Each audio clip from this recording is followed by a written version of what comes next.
آج کی video start کرنے سے پہلے آپ سے ریکویسٹ ہے کہ اگر آپ نے ہمارا چینل ابھی تک سبسکرائب نہیں کیا تو سبسکرائب کر دیں اور ہماری ویڈیو کو لائک اینڈ شیئر بھی کر دیا کریں تاکہ ہم مزید اچھی ویڈیوز آپ کے لیے بنا سکیں۔ شکریہ۔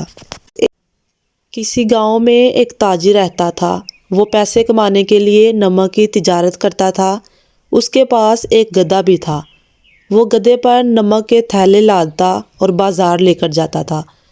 وہ تاجر اپنے گدھے کا بہت خیال رکھتا تھا۔ اسے احساس تھا کہ گدھا اس کے لیے بہت ضروری ہے۔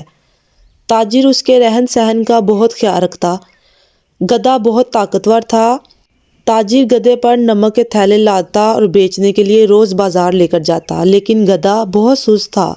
اسے کھانا کھانا اور سونا بہت پسند تھا۔ وہ اپنے آپ سے کہتا کہ ہائے، آج پھر بازار جانا پڑے گا۔ گدھا یہ بات نہیں جانتا تھا کہ اگر اس کا مالک روز بازار جا کر نمک فروخت نہیں کرے گا تو ان کا کھانا پینا بند ہو جائے گا۔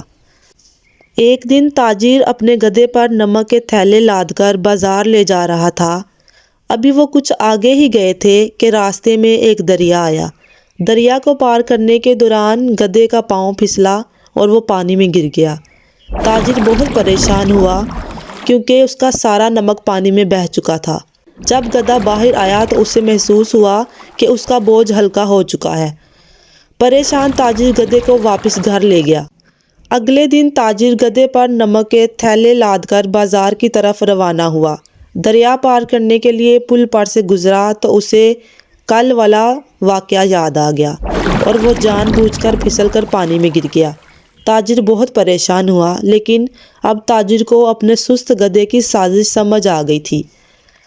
اس نے گدھے کو سبق سکھانے کا فیصلہ کیا۔ اگلے دن گدھے پر نمک کی بجائے روئی کے تھیلے لادنا شروع کر دیے، جن کا وزن بہت ہی کم تھا، لیکن کام چور گدھا اس سے بھی جان چھڑوانا چاہتا تھا۔ بازار کی طرف جاتے ہوئے راستے میں اسی دریا کے کنارے پہنچ کر بڑی چالاکی سے پھسلا اور پانی میں گر گیا۔